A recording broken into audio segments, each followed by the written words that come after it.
नमस्कार साथियों, मेरा नाम है ज्ञानेंद्र कुमार और आप देख रहे हैं टारगेट विथ जीके। जैसा कि आप लोगों को पता है कि हमने अपने पिछले क्लास में पढ़ा था जनजातियों से संबंधित संवैधानिक प्रावधान का पार्ट 1, जिसके अंतर्गत हमने देखा था कि भारतीय संविधान के 25 भागों में से एक भाग था भाग 10 जो अनुसूचित जनजातियों से संबंधित था। उसके अंतर्गत दो अनुच्छेद थे, 244 का एक, 244 का दो, 244 एक में पांचवी अनुसूची, 244 दो में छठी अनुसूची।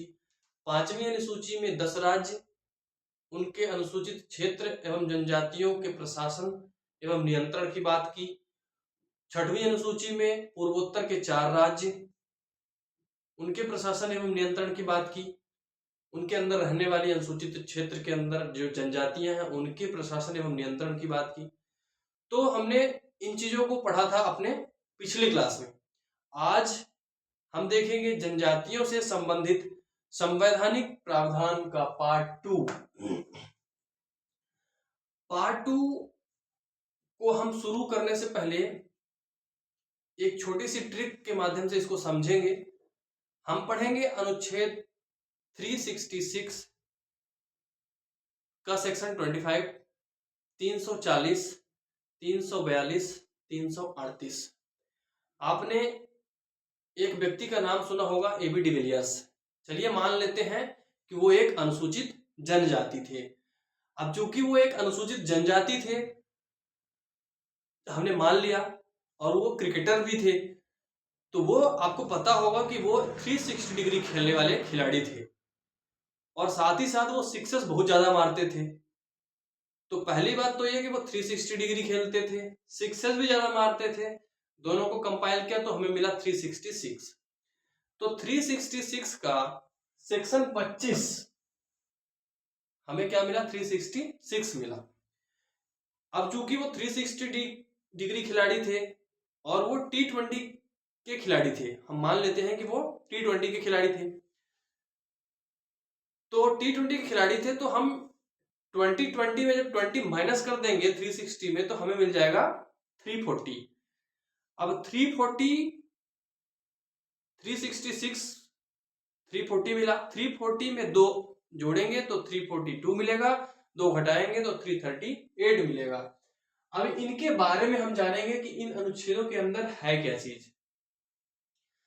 तो 366 का सेक्शन 25 यह कहता है कि भारतीय संविधान का अनुच्छेद 366(25) कहता है कि अनुच्छेद 342 के अंतर्गत सूचीबद्ध की गई जनजाति या जनजाति समुदाय को अनुसूचित जनजाति कहते हैं।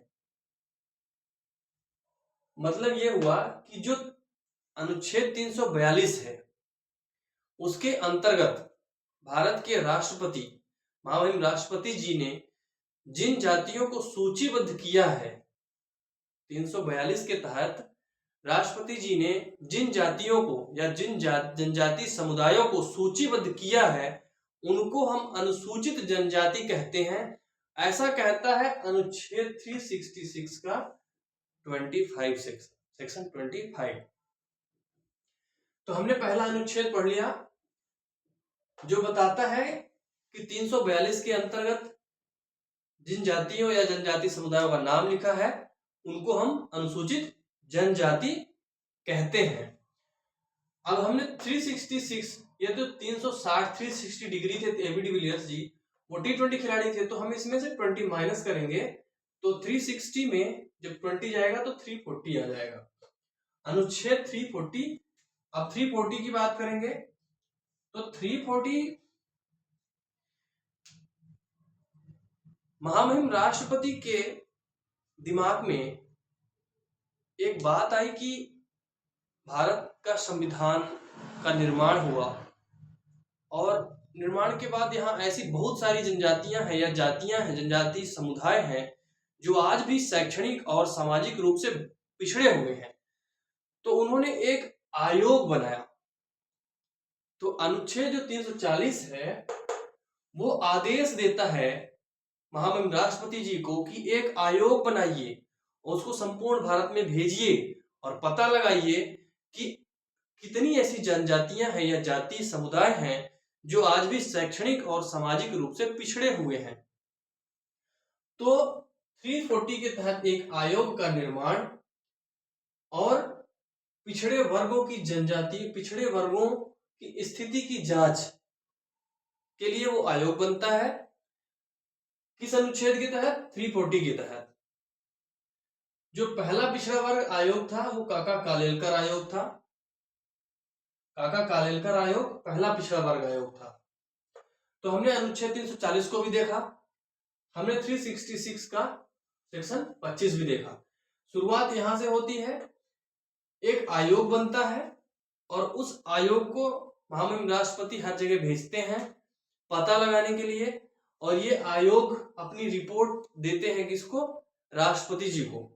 अब राष्ट्रपति जी क्या करते हैं कि उस आयोग के द्वारा जो प्राप्त जो रिपोर्ट है उसमें से दो अलग अलग भाग करते हैं, एक जाति और एक जनजाति।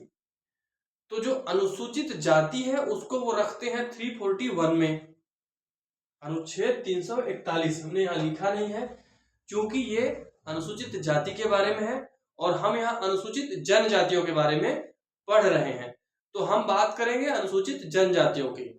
तो अनुच्छेद 341 में राष्ट्रपति जी ने किसको रखा? अनुसूचित जातियों को।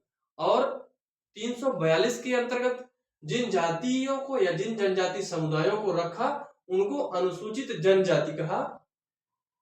तो अनुच्छेद 342 क्या कहता है? इस अनुच्छेद के तहत राष्ट्रपति किसी भी राज्य या केंद्र शासित प्रदेश के लिए अनुसूचित जनजाति की सूची तैयार कर सकते हैं।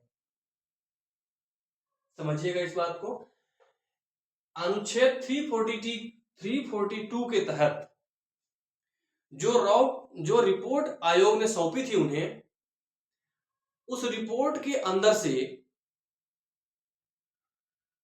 ऐसी जातियां या जनजातियां वो अलग करते हैं, वो 342 के तहत अलग करते हैं और एक सूचीबद्ध करते हैं और उनको अनुसूचित जनजातियां कहते हैं। अनुच्छेद 342 के तहत इस अनुच्छेद के तहत राष्ट्रपति जी अनुसूचित जनजातियों की एक सूची तैयार करते हैं।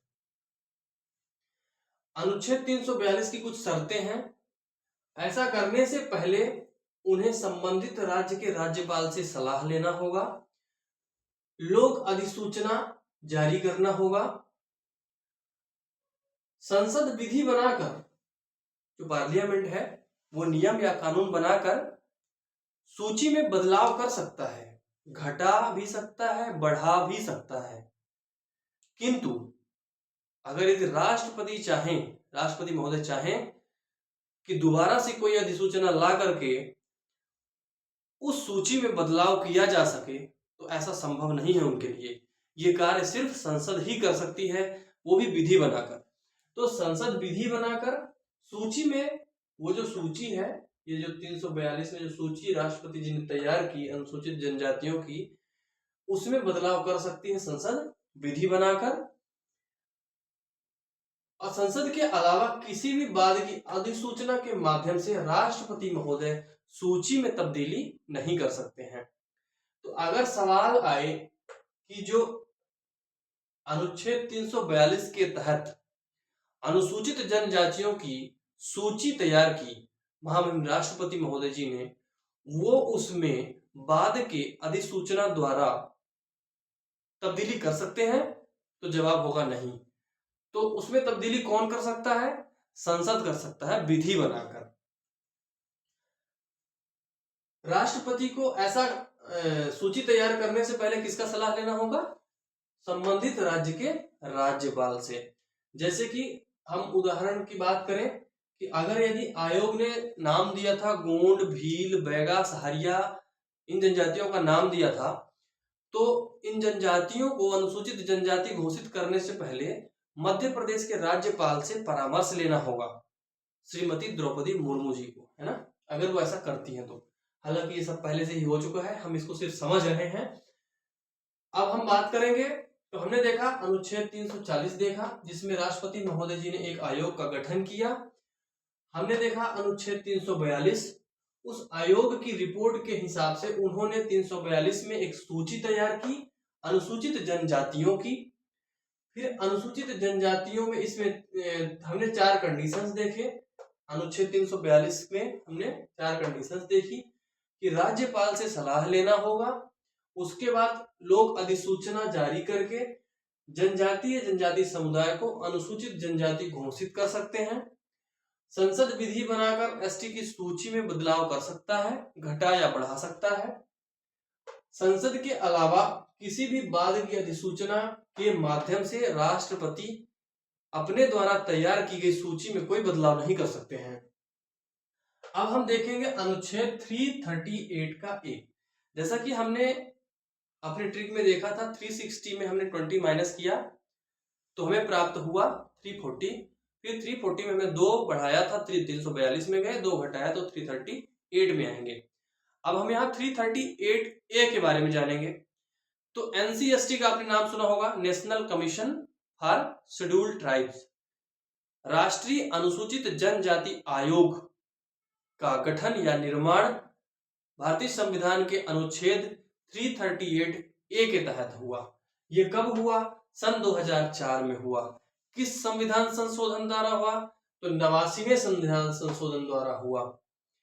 एनसीएसटी पहले किसके अंदर थी? तो एनसीएसटी एनसीसीएसटी, राष्ट्रीय अनुसूचित जाति एवं जनजाति, अनुसूचित जनजाति आयोग, ये दोनों एक साथ थे पहले। अनुसूचित जाति एवं अनुसूचित जनजाति आयोग दोनों पहले एक हुआ करते थे। 65वें संविधान संशोधन के माध्यम से ऐसा हुआ था 1990 में। जो आज अभी आप पढ़ रहे हैं कि राष्ट्रीय अनुसूचित जनजाति आयोग का निर्माण हुआ 2004 में, ये पहले 1990 में 65वें संविधान संशोधन द्वारा एनसीएसटी के नाम से जाना जाता था। जो आज का एनसीएसटी है, इसको 1990 के 65वें संविधान संशोधन द्वारा एनसीएससीएसटी के नाम से जाना जाता था। अब ये आयोग काम क्या करता है? तो आयोग जो है वो अनुसूचित जनजातियों के जीवन को बेहतर बनाने का कार्य करता है, उनकी उन्नति और प्रगति के लिए हमेशा कार्यरत रहता है। एनसीएसटी किस अनुच्छेद के तहत? 338 के ए के तहत। अब इसमें जो आयोग की जो नियुक्ति है वो कौन करता है? राष्ट्रपति। इस आयोग के जो सदस्य हैं, जो अध्यक्ष हैं, उनकी नियुक्ति कौन करते हैं? राष्ट्रपति करते हैं। आयोग के पास सिविल न्यायालय की शक्ति होती है। सिविल न्यायालय का मतलब किसी को सम्मन देना, उसको जांच के लिए बुलावा देना, ये इस तरह की शक्तियां सिविल न्यायालयों के पास होती है। अब जो एनसीएसटी एक संवैधानिक निकाय है, संविधान के द्वारा तैयार किया गया एक निकाय है जो अनुसूचित जनजातियों के जीवन को बेहतर उन्नति और प्रगति के लिए हमेशा कार्यरत रहता है। तो हमने देखा आर्टिकल 338 का ए।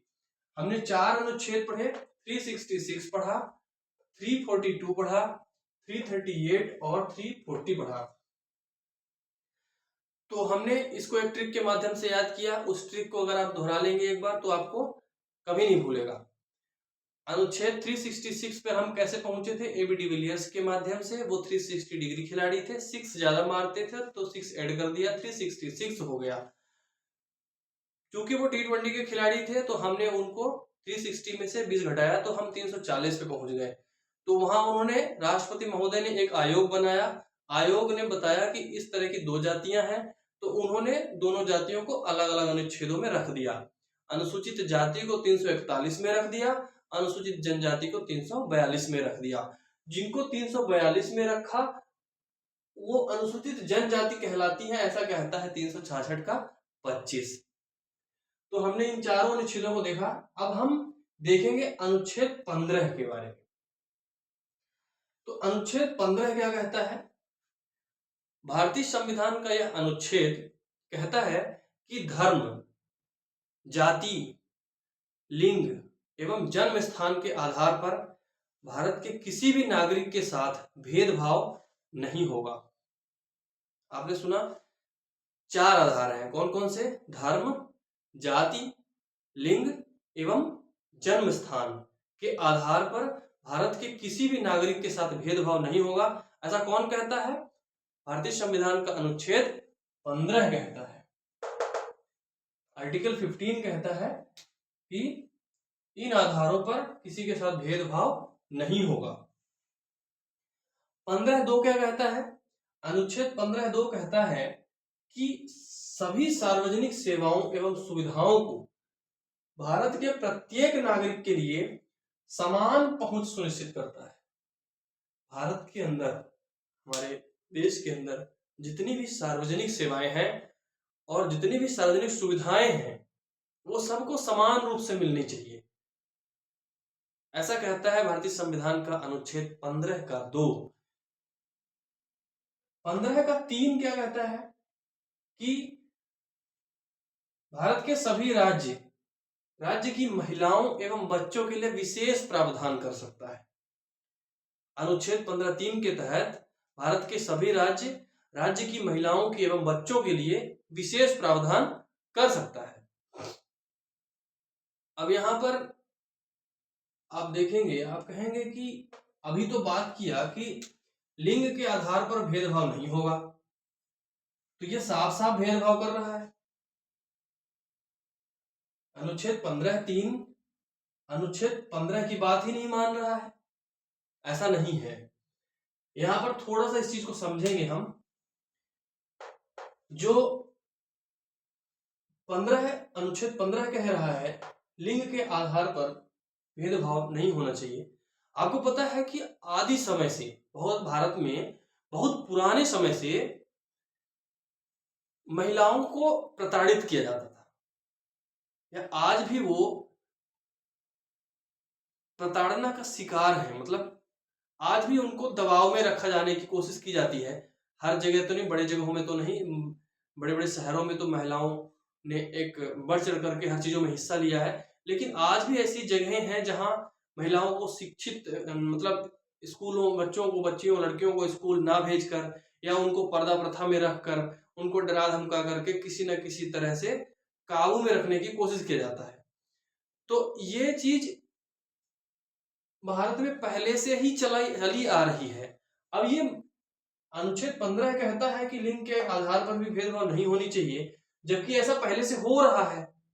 जब ये चीज पहले से ही हो रही है तो इसके कहने का कोई मतलब नहीं निकलता। अनुच्छेद 15 कह तो दिया कि भेदभाव नहीं होगा लिंग के भी आधार पर, जबकि ऐसा भारत में हो रहा है उस टाइम पर या आज भी। तो ऐसा ना हो इसलिए संविधान के निर्माताओं ने इस अनुच्छेद का एक विस्तृत रूप निकाला और कहा कि राज्य की महिलाओं एवं बच्चों के लिए विशेष प्रावधान कर सकता है। वजह यही है कि पुरानी जमाने से ही औरतों को प्रताड़ित या दमन किया जाता है, उनको दबाव में रखा जाता है, आजादी नहीं है, उनको मन चाहे कार्य करने की आजादी न होने की वजह से अनुच्छेद 15 का 15(3) विस्तृत रूप है। अनुच्छेद 15(3) अनुच्छेद 15 का पहला विस्तृत रूप है। यह अपवाद नहीं है। कुछ लोग इसको अपवाद ही बोलते हैं कि अनुच्छेद 15(3) अनुच्छेद 15 के मूल सिद्धांतों का पहला अपवाद है, जबकि ऐसा नहीं है। ये अपवाद नहीं, ये पहला विस्तृत रूप है।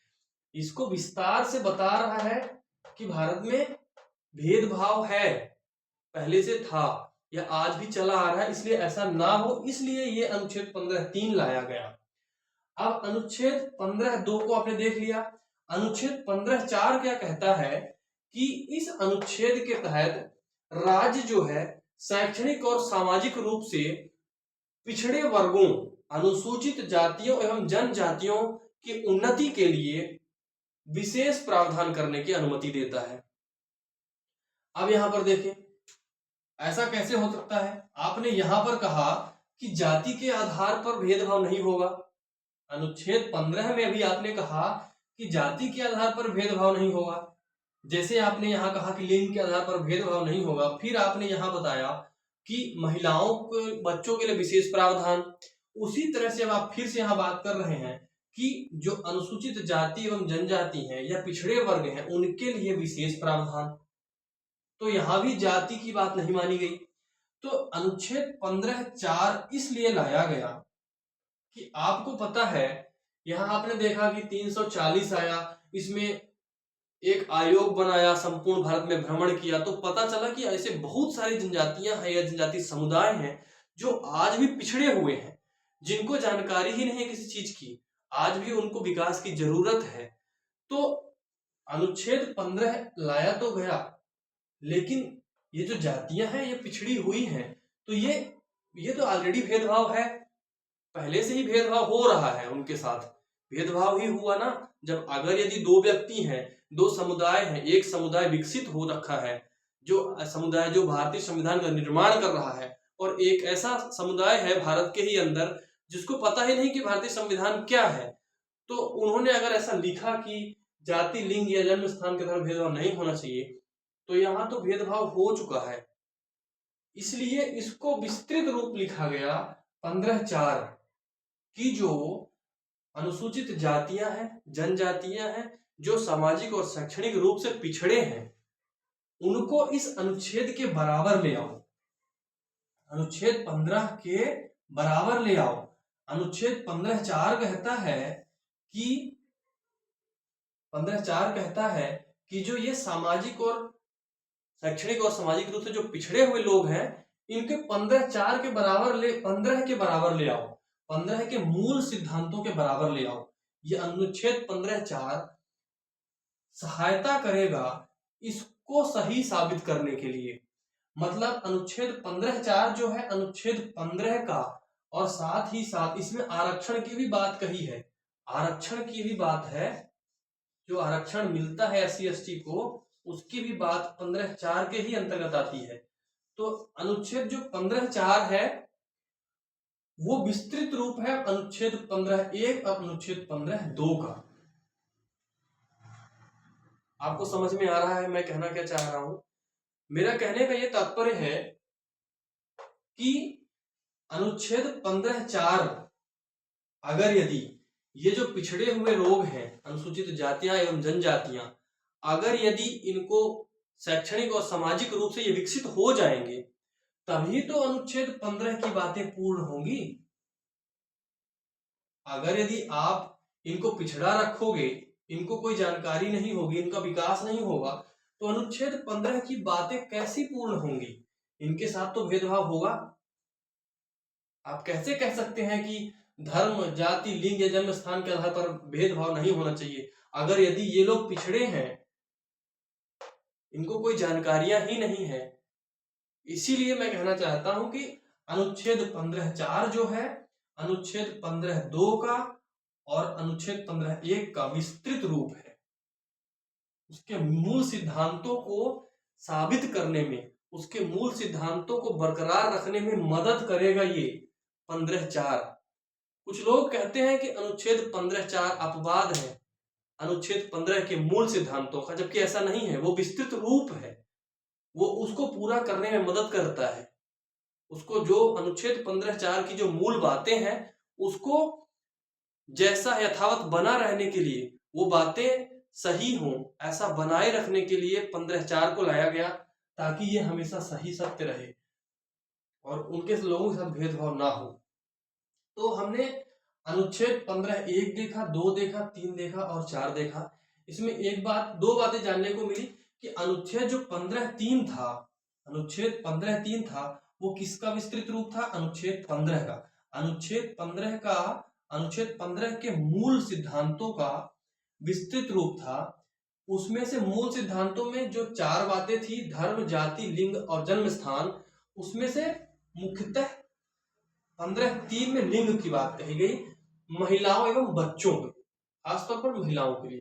तो महिलाओं के लिए, बच्चों के लिए विशेष प्रावधान 15(3) में। तो यहाँ पर जो लिंगगत जो आधार पर जो भेदभाव था, उसको खत्म करने के लिए 15(3) को लाया गया। इसलिए 15(3) विस्तृत रूप हुआ अनुच्छेद 15 के मूल सिद्धांत के लिंग वाली बात का। अनुच्छेद 15(4) अनुच्छेद 15(4) विस्तृत रूप हुआ अनुच्छेद 15 के जाति वाली बात का। अनुच्छेद 15(4) विस्तृत रूप हुआ अनुच्छेद 15(2) के सार्वजनिक सेवाओं एवं सुविधाओं को जो आरक्षण प्राप्त है, क्योंकि ये अगर यदि पिछड़े हैं और आप सार्वजनिक सुविधाएं या सार्वजनिक जो सेवाएं हैं उनमें अगर हिस्सा लेना है तो वो व्यक्ति कम से कम पढ़ा लिखा तो होना चाहिए, उसको कुछ जानकारी तो होगी, तभी तो उन सेवाओं का लाभ उठा पाएगा। अगर यदि इनको आरक्षण नहीं मिलेगा और पढ़े लिखे नहीं है तो वो यहाँ पहुंच ही नहीं पाएंगे। यही वजह है कि अनुच्छेद 15(4) कहता है, अनुच्छेद 15(4) जो है वो विस्तृत रूप है अनुच्छेद 15 की जाति का और अनुच्छेद 15(2) का। इसको आप, अगर आपको समझ में आ गया हो, अगर आपको समझ में न आ रहा हो तो आप कमेंट करके दोबारा पूछ सकते हैं, मैं इसको फिर से समझा दूंगा। और आज हमने कुल कितने अनुच्छेद पढ़े? हमने 4 अनुच्छेद हमने ऊपर पढ़े। 360 + 6 से 366 पहुंचे हम, फिर 340 पे आए, फिर 342 पर गए, फिर 338 पर आए। उसके बाद हमने 15(1), 15(2), 15(3) और 15(4) देखा। आज के लिए बस इतना ही। हम अपने अगले वीडियो में, अगली क्लास में हम जनजातियों से संबंधित संवैधानिक प्रावधान का पार्ट 3 देखेंगे।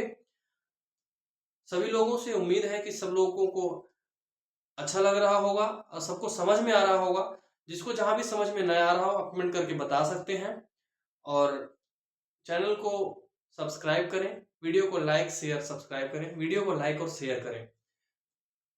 अगले हम आपसे मिलते हैं अगले वीडियो में, तब तक के लिए धन्यवाद। जय हिंद।